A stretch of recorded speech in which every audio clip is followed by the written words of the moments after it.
Getting ready to kick off week 4 tonight with an AFC North battle in Pittsburgh. Also, happy October, a great month for all of us sports fans. Thank you for hanging with us here on First Take. Skip Bayless, Stephen A. Smith, what up? Karam, all here in the house. Hey. We got the great pumpkin with us today, right? I like it. I like it. I do. I seriously do. I know you ain't talking with Yeah, us. it's That's for for the October. 1st of October. I like Y'all it. want to hate on me? I'm not hating. We're not. I like it. That's all right. We're not. You look very cute in orange. All right, but Miss Skip, Connecticut. I see you. that suit really is on point. Oh, thank you. I like that. Oh, well, you don't have to really say do. that. Please. Please. Oh, my Lord. Just piling on. Kissing up. Are you You guys kidding me? want to go pumpkin picking? Oh, please. Please, you got to be crazy. Get some apple cider. Let's go. Let's go. Haunted house. It's gonna be one of those days. Coming up, We the gotta Blue get Jays. serious. Yes. Game face clinched the AL East last night, forcing Stephen A's Yanks, I really am piling on, to fight for the wild card spot. How worried is our Mr. Yankee? Plus, LeBron says there'll be no love lost on the Cavs this season. We'll explain that later in the program. But first, it's Thursday, so you all know what that means. Football. AFC North rivals face off in Pittsburgh. We know they'll both be fired up for this one. The winless Ravens take on the 2-1 Steelers. Now, with Ben Roethlisberger out 4 to 6 weeks with a knee injury, Michael Vick will get the nod for the Steelers, who last year ranked last in total QBR, completion percentage, and yards per attempt. On the other side, take a look at how Big Ben has fared against the Ravens, 11-7 compared to other Steelers quarterbacks, 1-6. No bueno. Check out the difference in yards per game as well. So initially, Pittsburgh was a 3.5-point favorite. Now with Ben out, Baltimore is a 2.5-point favorite on the road. Stephen A., will the Ravens get their first win this season tonight? Molly, a.k.a. Miss Connecticut. Skip Bayless. Skip Bayless. Yeah, a.k.a. hater. I'm glad you know it. Glad you said it. Let me say this to you. Seriously speaking, the Ravens are in a desperate situation. They are. They have absolutely got to win this game, or in my estimation, this season is over. I believe the Ravens will lose this game. I think the Pittsburgh Steelers are going to win this game. When I think about the Ravens, Skip Bayless, there are two things that really jump out at me. Where is Justin Forsett? He has not been running the football effectively at all after having a breakout season last year in the aftermath of the whole Ray Rice fiasco. I don't know if he's feeling himself or the offensive line isn't protecting him, but they must be doing something right because Joe Flacco is passing the football relatively well. I think that when you look at the problems in Baltimore's offense, it's twofold. One is that they don't seem to have any kind of a running game whatsoever. And two is because Steve Smith Sr. seems to be the only individual that they could throw the football to.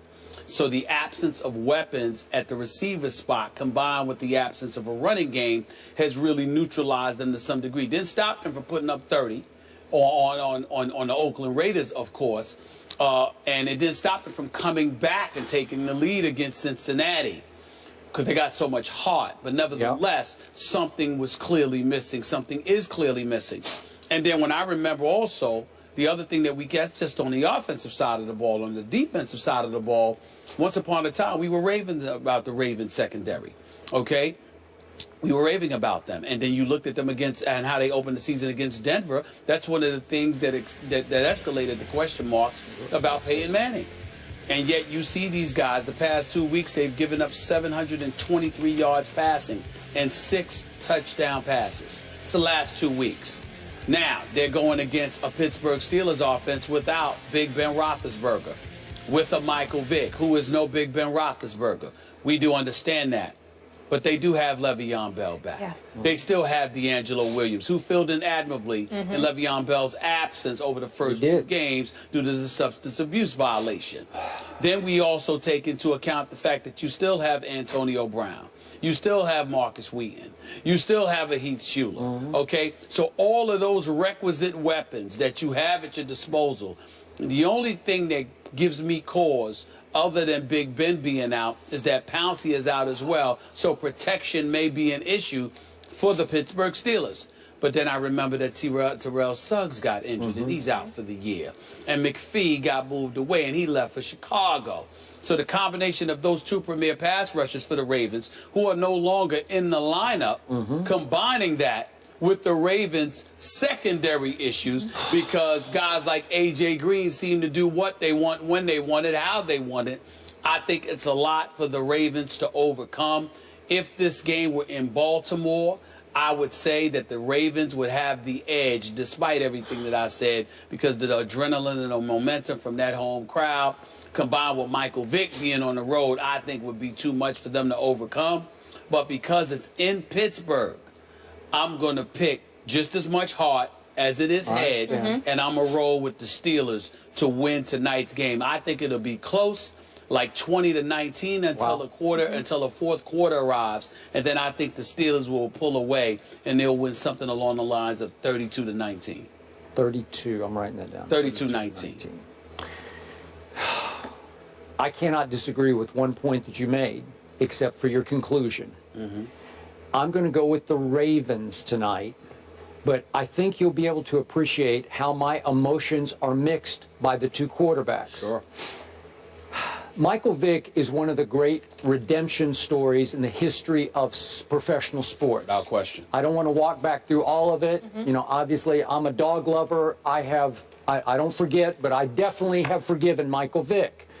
And I throw that out there just because what he has done to rehabilitate not only his image, but just his whole being, the way he carries himself, which I find 100% authentic and genuine, is it is up there with some of the greatest things I've seen off the field in all my time covering sports. So I have become, and I know the dog lovers are going to say, how can you say this? But I've become a Michael Vick fan. That would be because he's become a good man. He has become a good man. And I get that. My heart tells me his heart is in the right place. Even about dogs, it's in the right place. And I also believe in Mike Tomlin because I believe Mike Tomlin wouldn't bring him on unless he was a good man. All right.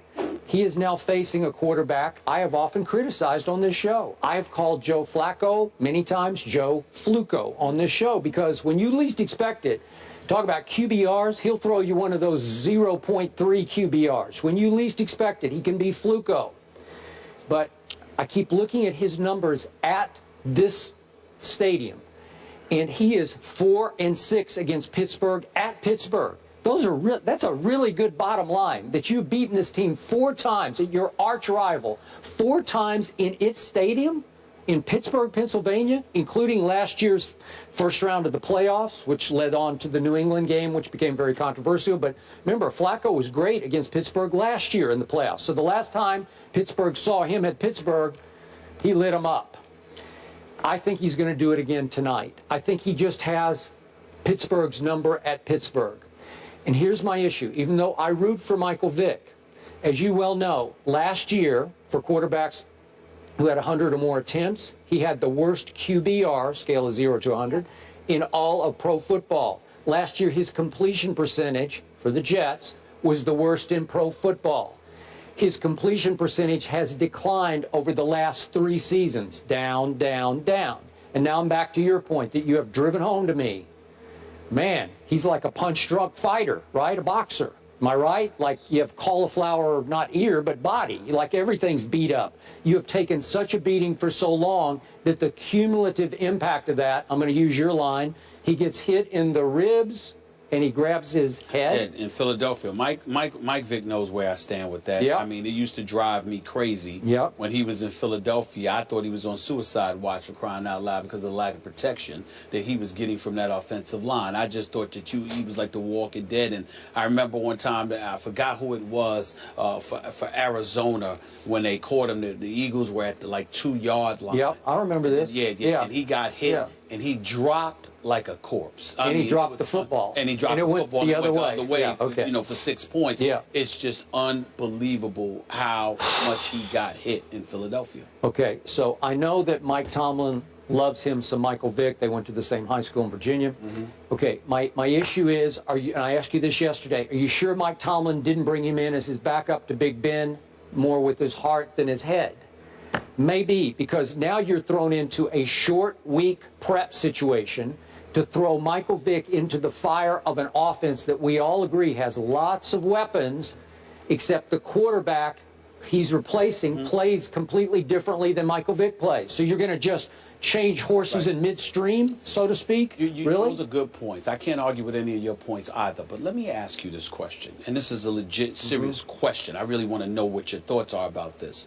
Skip Bayless, in my opinion, there's no way in hell that Michael Vick should have been on the outside looking for a job. A starting job is one thing, but a backup job in this league, I know at least 10 starters that he could be in the NFL ahead of. Let me ask you this question.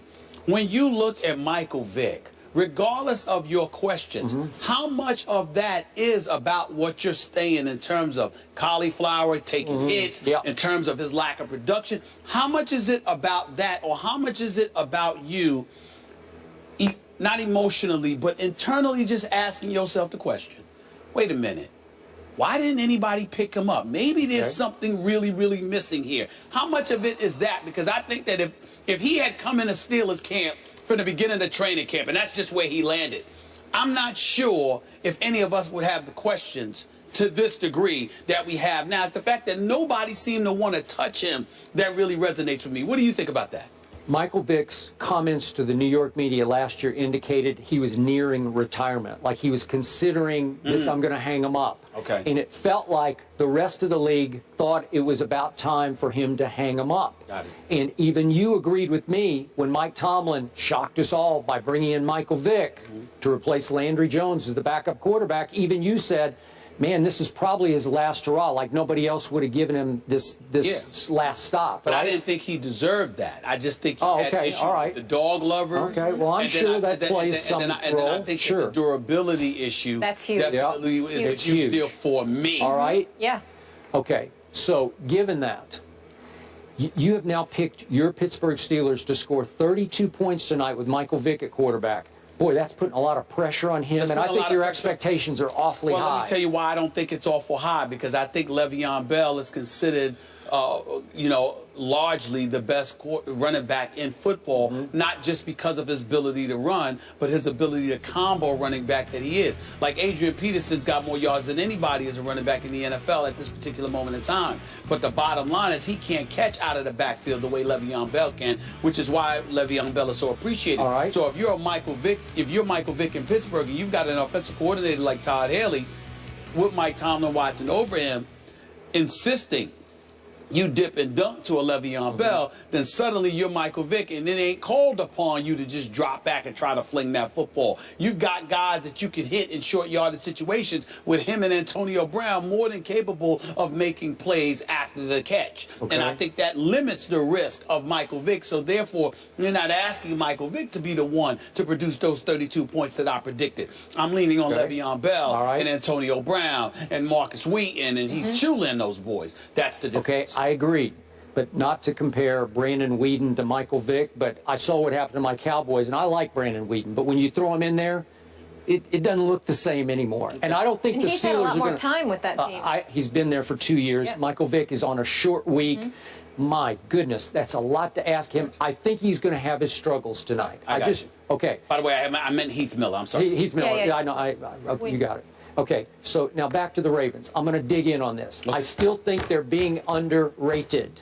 Again, our power rankings, voted upon by our writers on ESPN.com, have them all the way down at 22. Yep. But our analytics department hangs right in there and says, no, they're the 11th best team in pro football. Well, that's ridiculous. Okay, well, let's see. I don't know if it's ridiculous. I don't know if you could say 11 when you 0-3. Okay, but how did they get to 0-3? They could have won all three of them, and two of them are against really good teams. But Skip, they lost to the Oakland Raiders. Now wait. I know, at Oakland, there's no cakewalk anymore. That's no gimme. Excuse me. We're learning that there's the possibility that they're not a cakewalk anymore. We're not sure yet. We're not sure. Remember what happened. Flacco was throwing into the end zone in the opener at Denver. And made a great throw to Crockett Gilmore, and I thought it was going to be a touchdown, and two Broncos fly across and break it up and intercept the pass. It was a great play, and it cost them at the buzzer the game. And then they had to stay out west because they had to play the Oakland Raiders at Oakland. And they lost Terrell Suggs. Okay, I keep saying Terrell Suggs. Yep. Okay, they lose him in the fourth quarter, late in the game against Peyton Manning. Yeah, and it was the game at the time. Oh, okay, there's a little hangover going on, and then they're ahead of the Oakland Raiders, and they give up a late touchdown pass. The Bengals. No, you mean last week? No, I'm talking about the Raiders when they had to stay out west. Right. They're ahead of them, and it took a late touchdown pass by Derek Carr out of the blue to beat them 37-33. I don't want to hear anything about staying out west. What the hell were they in? The Motel 6? I'm sure they were chilling. They were in the Ritz-Carlton or whatever. They didn't get to go home. Out there. Okay, how often does that happen during an NFL season? I understand. Rarely. I understand it's sparring, but that's like giving the Jets or the Dolphins an excuse that London, they got to fly to London. How often do you do that? Right. So whoever goes out there, somebody got to win. Come on now. I can't use that Justin as an excuse. Forsett is being underrated. He will have a good game tonight. He'll have a better game than he's had because he had no game. He was fantastic last year. I know he was fantastic. I don't know why he's not winning. And you know what? Steve Smith, your namesake, or are you his namesake? I'm not which way. Well, I am older. I am older. Okay, you're older. But speaking of getting older, the older he gets to me, the better he gets. I'm serious. The other night. I mean, he's Steve Smith Senior. We keep emphasizing senior. It's going to be a good matchup between him and Mike Mitchell. He's still playing like he's a junior to me. Listen, I have him on both my fantasy teams. I know you guys aren't into that, but I believe Of course. That makes a world of difference. That's all that matters. So this show is over because Molly's got it on his Exactly. You guys are missing out on life. Stop talking. It's fun. over. Yeah. Unbelievable. Okay. Now America believes in Steve Smith. All right, so bottom line. They always did. I'm going to go. I don't think Michael Vick can score more than, I'm going to throw this out, 23 points. And I got Flacco scoring 25. Just an odd little score, but 25-23 Flacco over Vick. That's what I'm boiling it down. 32-19. All right, you got it. Let's roll. All right, moving on.